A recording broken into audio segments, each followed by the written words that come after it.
work, nigga. Gang, B-I-B-O, One double O, B-I-B-O.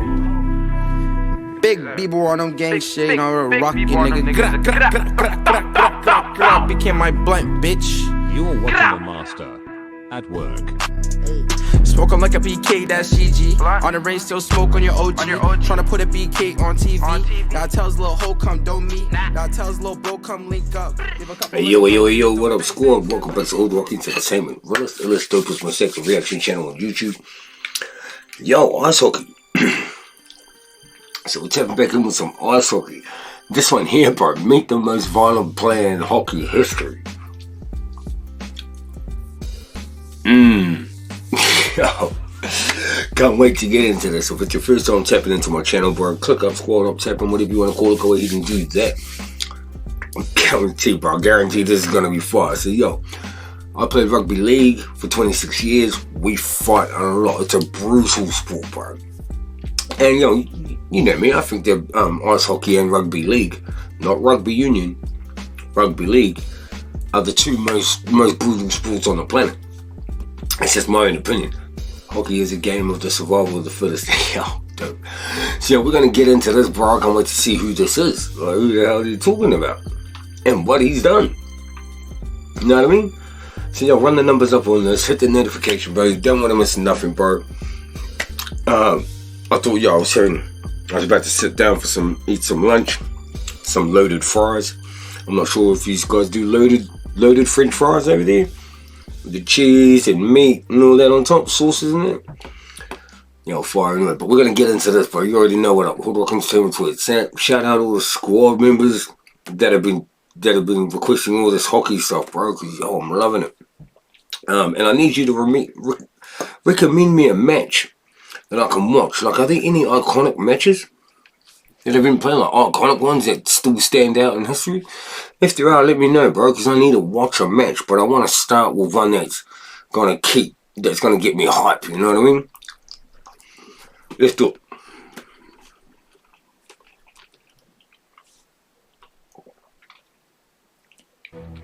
Philadelphia Flyers defenseman Larry "The Rock" Zajdel was called the dirtiest player in hockey. A vicious, soulless maniac who instigated some of the most violent stick-swinging attacks in hockey history. Damn. His final act of on-ice mayhem, a gory bloodbath with Boston Bruins forward Eddie Shack, may be the event for which Zajdel is most remembered. But it was hardly his most egregious offense. In fact, it wasn't even his most brutal bout with Shaq. Holy oh shit.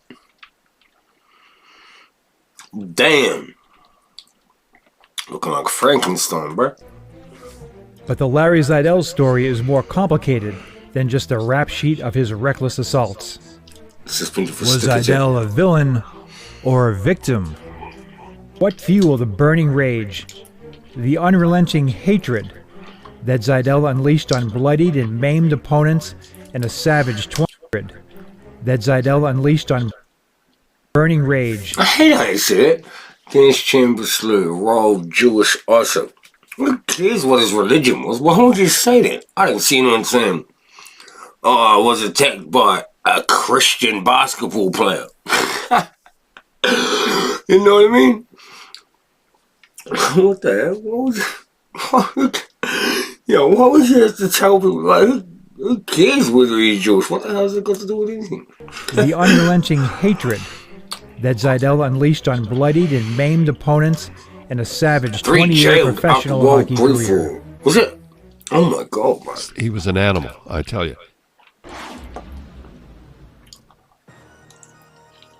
Lazarus Larry Zajdel was born in Montreal, Quebec in 1928 and raised in the gritty Park Extension neighborhood, a blue-collar district home from to the hood. many immigrants.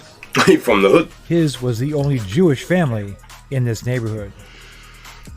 Zajdel faced anti-Semitism as soon as he began school, as he was often assaulted by...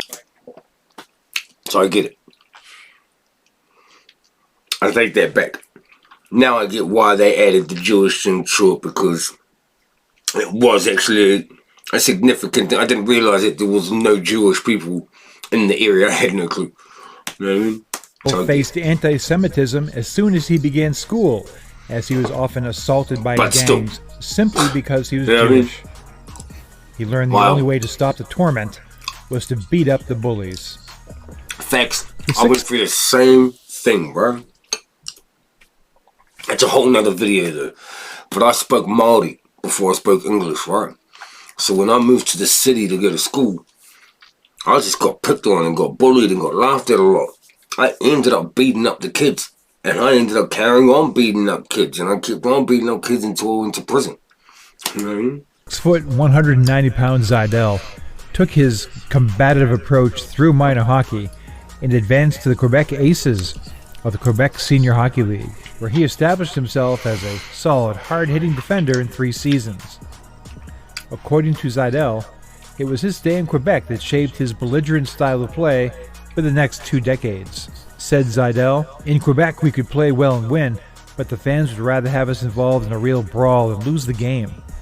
There were a lot Wow. of rugged guys in the league at that time too, so maybe it was a matter of survival." In 1950, Zidell Wow. and his equally ornery defense mate Bill Heindel Sr. were lured away from Quebec by the Saskatoon Quakers of the Western Senior Hockey League.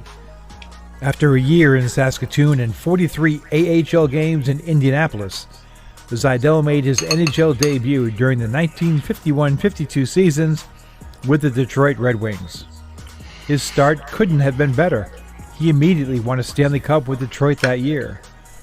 Now, Larry also played a couple of games for Detroit the next season before being reassigned to the Edmonton Flyers for the remainder of the 1952-53 campaign. It was during this stint in Edmonton that Zidell's penchant for bellicose behavior began to escalate. Bellicose behavior. Easily, his most notorious act of violence occurred on January 30, 1953, at the Edmonton Gardens in a game versus Saskatoon. 5 minutes into the contest, Zidell and Saskatoon's Jack Evans engaged in a horrific stick fight that was described this way. Quote, "The two of them went at it like medieval gladiators. First they broke their sticks by banging them on each other's heads. Then they carved at each other with the jagged stumps. Covered with blood, they began to trade punches. Finally, they wrestled each other to the ice exhausted. Later, Zidell recalled, as we were being led from the ice, I noticed I was bleeding more than Evans. So I grabbed a loose stick and hit him over the head with it. Funny, but I remember holding back just a little bit as I hit him. If I hadn't restrained myself, he'd be dead."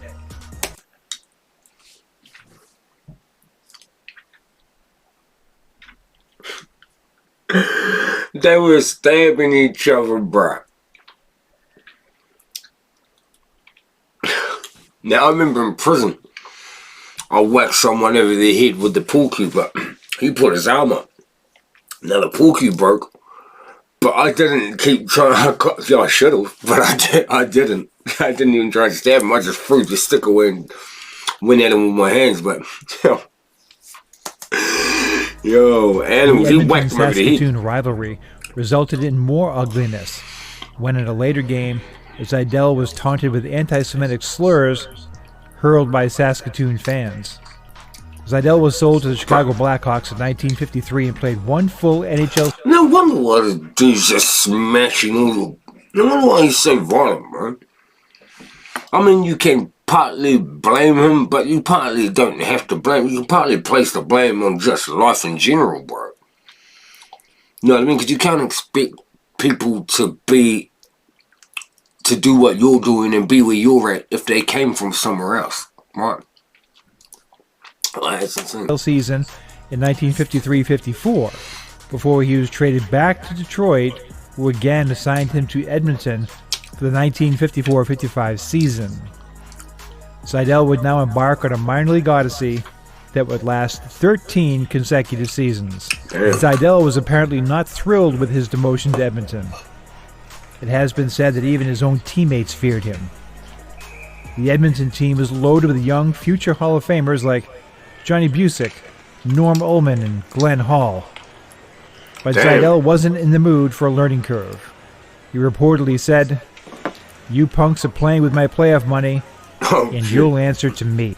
Edmonton team owner Wild Bill Hunter recalled it was in these days that Zidell would often be found screaming, crying, and pulling his hair out after a loss. Zidell's wild temper was on full display in a 1955 game in Vancouver when he sucker punched Phil Maloney in the penalty box and was ejected shit. from the game. In the penalty box. Zidell went berserk, refusing to leave the ice and challenging the entire Vancouver team to fight before being restrained by 8 police officers. Wow, bro. Wow, bro. He had to get... Yo, the popo had to take him off the fucking ice, bro. Run that back. Maloney in the penalty box. 1955 game in Vancouver when he sucker punched Phil Maloney in the penalty box and was ejected from the game. Zidell went berserk, refusing to leave the ice and challenging the entire Vancouver team to fight before being restrained by 8 police officers. The American Hockey League's Hershey Bears acquired Zidell in 1955. Oh, they're He taking a provided chance. the Bears with savvy and physical defense over Oh, really? 8 seasons, Oh. winning 2 Calder Cups and, of course, Oh. collecting a multitude of fines, suspensions, and even arrests along the way. Don Cherry was Zidell's defense partner and roommate for 2 seasons in Hershey. He was the most violent person, I think, outside of Connie Mad Dog Madigan. I remember one time I was playing. Who I was was it? playing on defense. Who was it? Connie Mad Dog Madigan. Connie Mad I Dog remember Madigan. one time I was playing on remember that defense name. with him. I was his roommate too. Great guy, but on the ice, and I was sitting in the penalty box, and he just carved up a guy named Gordy Hannigan. He had no. I don't know what the word is, but he carved you up as soon as look at you. He never did anything to anybody that didn't do something to him or his teammates. He never just went out and did it to get the game going. And I remember he carved him up he couldn't believe it. And Gordy wouldn't go on the ice. That's the way it was back in those days. And I remember another time, a guy named Bo Alec. Bo Alec was a guy, kind of a smart aleck a little bit for Cleveland. And he'd come to the blue line, and now we're playing in Hershey, and he dumped the puck in. He'd say, "Go get it, Larry. Go get it, Larry." And there he'd go back and get it. So I went to one of their players, and I said, "Look, tell Bo not to fool around with this guy. This guy's going to carve him up if he keeps it up." Sure enough, he comes to the red line, dumps it in. "Go get it, Larry." He takes his stick, jams it in his face. Guy goes down, a pool of blood's around. Now all the guys come on, everybody comes on, and they're looking, their teams are looking like that. And he skates around. You think somebody would have done something, but they were so terrified of him. He's skating around the outside. He said, "You go chase it, Bo. You go chase it." On October 2nd, 1958, Zidell Yo. My guy tried to trash talk. Yo. My guy tried to trash talk and got that ass whooped. He got that ass whooped. the Yo. Bears faced the New York Rangers in an exhibition match in Niagara Falls, Ontario. In the first period, Zidell Niagara and Falls. Ricky Eddie Shack Shout out Mr. Dan or engaged in something. a stick-swinging battle that left Zidell with 10 stitches. Both players were ejected from the game. Damn. Undeterred, Yo. Zidell later charged Undeterred. Basically, not giving a fuck. players were ejected from the game. Undeterred, Zidell later charged at Shack in the stands, setting off a full-scale riot. shit. Oh, shit. Hold up. Both players were ejected from the game. Undeterred, Zidell later charged at Shack in the stands, setting off a full-scale riot involving fans and law enforcement. Oh, no Zidell, way. Shack, and another player were all arrested, with Zidell facing charges of assaulting a police officer and creating a disturbance. Oh, but this dude, yo, come on, bro. I spent 17 years in prison. This dude's nearly... this dude's nearly been locked up more times than I have. Alright, I'm playing, but you get what I mean. Shit. It was more of the same in 1963, when Zidell returned west as a Seattle Totem. Among the lowlights of his 2-year stay in Seattle was a fine for spitting at a referee, and he was nearly banned from the league after a nasty stick fight with LA Blades forward Willie O'Ree. With his career nearing its end, Larry had become bitter about his fate lucky as he even made career it this minor far. leaguer. He labeled his 8 years in Hershey as a dead-end street because the Bears were not affiliated with an NHL club. Zeidel returned to the AHL with the Cleveland Barons for 2 seasons. At the conclusion of the 66-67 season, Zeidel sent a career brochure and resume to all 12 teams in the newly expanded NHL. Former Edmonton Flyers teammates Bud Poyle and Keith Allen had taken the reins of the expansion Philadelphia Flyers, and they took a chance on the now 39-year-old Zeidel. Incredibly, after 13... He's the same age as me, 39, at this point. At this point in his career. long seasons in the minors, Larry Zeidel was back in the bigs, and he delivered with a +17 plus-minus rating in 67-68. Just as important, he became a mentor to his young defensive partner Joe Watson and helped calm the nerves of his roommate, young netminder Bernie Parent. Zeidel was intent on reforming his bad boy image, commenting that he was playing like a choir boy. Hey, respect to that too. But not everyone was convinced. Respect for that too, because you tried. Even if it's like, I'm guessing it's going to turn sour again, it's going to turn south again, but at least he tried, bro. You know what I mean? Like a choir boy.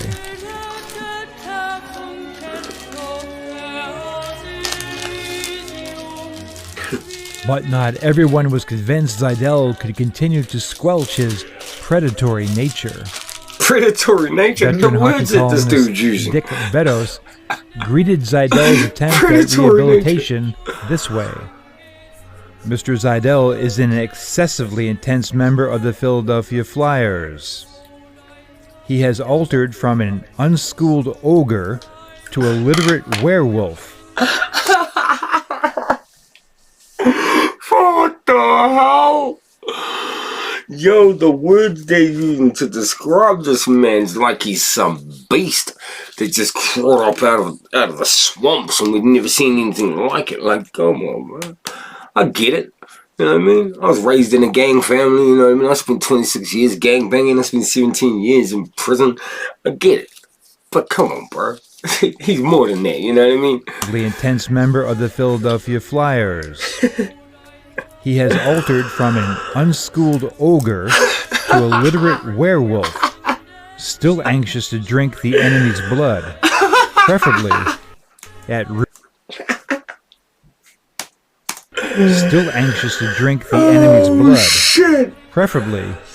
room temperature. Beddos proved to be right. The werewolf would return, and this time it was personal. Oh, this is the one that was talking about at the start. On March 7, 1968, I forgot we were returning. The Flyers were playing a neutral site home game in Toronto as the roof of the Philadelphia Spectrum was damaged in a storm. It was here on Maple Leaf Gardens ice that Zeidel and Boston's Eddie Shack would renew and dangerously escalate their 10-year rivalry. Moments after Zeidel leveled Shack with a cross-check, both players squared off in an ugly, stick-swinging brawl that left both men bloodied and bruised. Reminiscent of the 1958 incident with Shack, Zeidel then attempted to rip the Boston dressing room door off its hinges after both were ejected. NHL President Clarence Campbell suspended Shack for 3 games and Zeidel for 4. Clearly, Zeidel's attack wasn't just about settling past on-ice grudges. But what was it that caused him to become so unhinged? According to Zeidel, quote, "Nearly the whole Boston team tried to intimidate me about being the only Jewish player in the league. They said they wouldn't be satisfied until they put me in the gas chamber.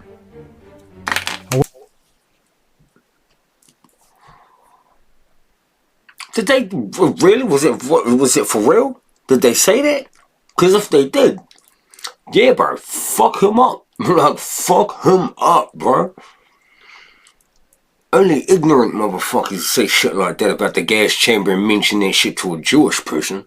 Only a fucking ignorant, racist nigga would do that. Are you fucking kidding me, bro? Are you kidding me?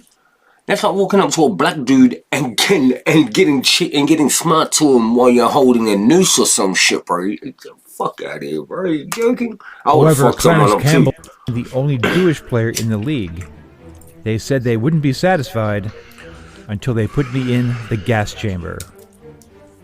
However, Clarence Campbell denied reports that Zeidel had been subjected to anti-Semitic slurs prior to the duel with Shaq. Because I was going to say that too. I was going to say, but then again, your history begs to differ, bro. But then again, you've got ex-teammates that say, yo, this dude is not that bad, bro. He'll fuck you up if you do something to him. Otherwise, he's good. Like, you know what I mean? So, yo, I don't know. Flyers owner Ed Snyder agreed, stating, quote, Shaq had nothing to do with any vicious name-calling, and reports of competitive baiting were blown far out of proportion. Zeidel also conceded that Eddie Shaq made no anti-Semitic remarks. The Bruins also vehemently denied the charges. In fact, one But then again, you cannot discard the fact that there is racial shit that happens in the games, bro. You can't turn a blind eye to that because it happens. It happens in rugby league. It happens in every fucking sport in the world, right?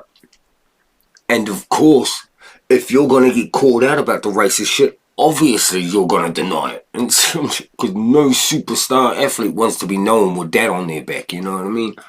Facts. Bruins player accused by Hey, who knows? forward Tommy Williams was not even dressed for the game or sitting anywhere near the bench area. Bruins center Phil Esposito commented that just before the Shaq-Zeidel altercation, he and Zeidel had bumped and had verbal exchanges.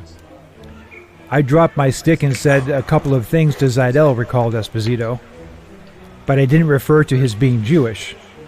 But I'll say this, he certainly referred to my Italian nationality. And finally, two fans in attendance that evening stated that Bruins players made offensive comments to Zeidel only after the stick-swinging altercation with Shaq. Okay. Zeidel returned to the Flyers for the 68-69 season, but was demoted after 9 games when veteran blue liner Alan Stanley was acquired from Toronto. The Rock's 20-year reign of terror was over.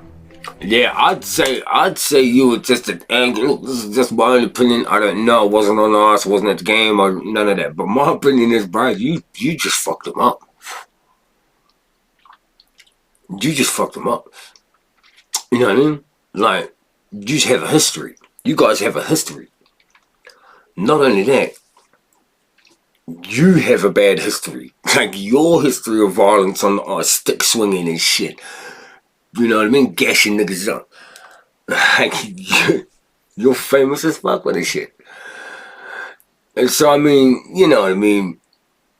I don't know about the Jewish statements. I know that the racial stuff happens in sports, but I don't know if that happened then, bro. You know what I mean? I think he just... While riding the buses and staying in cheap hotels for 20, mostly minor league seasons, Zeidel saved and wisely invested his money. And in retirement, he'd embark on a successful career as a stockbroker. But his story does not have a happy ending. Larry Zeidel vanished in a fog of unceasing headaches and tremors of rage.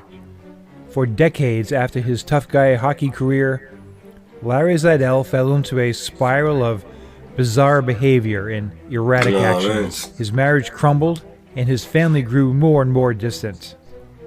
Later in life, he was at times homeless and frequently refused help.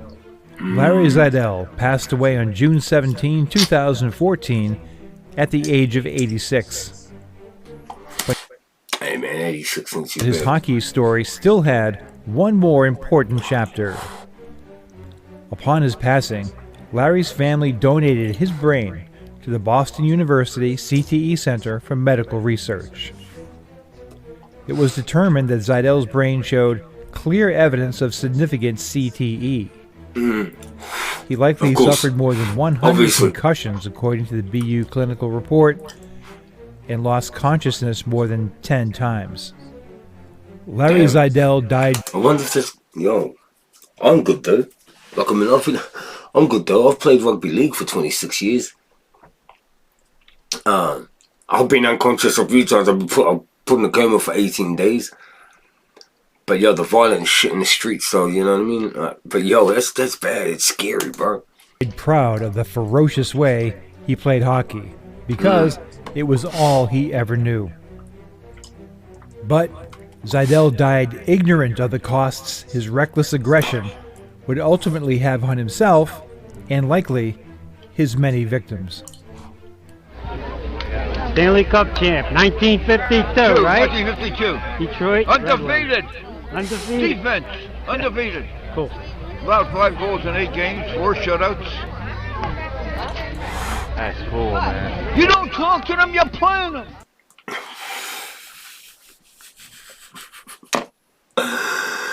Yo, that was insane, bro. That dude was animal on that ice, bro. It's sad to hear that I don't wish homelessness upon anybody, bro. I mean, I've been there too. You know what I mean? I've also been there as well. Like, I don't wish homelessness upon anybody. But that was fun, bro. Send me in some more of this. I want some more of this. Some, like, these kinds of things, you know what I mean? Some history ones on hockey. But I need you guys to actually suggest a match, a historic match, an iconic match, or something that I can watch, so I can kick back and watch a full match. You know what I mean? But I want it to be an exciting match. That sort of keeps me eager to watch more. You know what I'm saying? As a new fan. So, I look forward to seeing y'all in the comment section. You know what it is, bro. HOODROK Entertainment where it's at. Run the numbers up on this, bro. Hit the notification bell. Stay safe, stay dangerous. We out. Peace.